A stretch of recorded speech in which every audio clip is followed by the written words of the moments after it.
எதை தேர்ந்தெடுப்பது எதை விடுப்பதுன்னு உனக்கு தெரியணும். உன் கையில இருக்கு ரிமோட், எதை அழுத்தினாலும் உன் கையில இருக்கு போன், எதை அழுத்தினாலும் எல்லா விஷயங்களும் வரும். எதை அழுத்துறது எதை ஒமிட் பண்றதுங்கிறது உனக்கு தெரிந்திருந்தால் நீ ஜெயிக்க பிறகு. தெரியாமல் டிராப் பண்ணப்பட்டால் தன்னை நோக்கி வரும் விஷப்பாம்புகளின் விஷத்தினால் சந்தன மரம் பாதிப்படைவதில்லை. அதனால் அது உயர்ந்ததாக இருக்கிறது. உன்னை நோக்கி எவ்வளவு நெகட்டிவ் ஃபோர்ஸ் வந்தாலும் அந்த நெகட்டிவ் ஃபோர்ஸால நீ பாதிக்கப்படவில்லை என்றால் நீ உழைக்க பிறந்தவள், நீ முன்னேற பிறந்தவள், உன்னுடைய வெற்றியை யாராலும் தடுக்க முடியாது என்று சந்தன மரம் உனக்கு சொல்கிறது. பெண்கள் பத்தி நான் சும்மா சொல்ல வரல, ஒரு துணிச்சல் இருக்குங்க நமக்கு.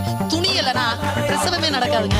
உள்ளங்கால் வரைக்கும் முழுமையா ஒப்படைக்கணுங்க, அப்பதான் குழந்தை வெளியில வரும். முழுமையா ஒப்படைக்கணும். நீ அந்த மாதிரி உன்னை முழுமையா ஒப்படைச்சு பார். எந்த விஷயத்துக்காக இருந்தாலும் அந்த துணிச்சல் இருந்தால் ஒழிய வாழ்க்கையில் ஜெயிக்க முடியாது. அது காதலாக இருந்தாலும் சரி, போராக இருந்தாலும் சரி, தேர்வுக்களமாக இருந்தாலும் சரி, வகுப்பறையாக இருந்தாலும் சரி, give yourself 100%.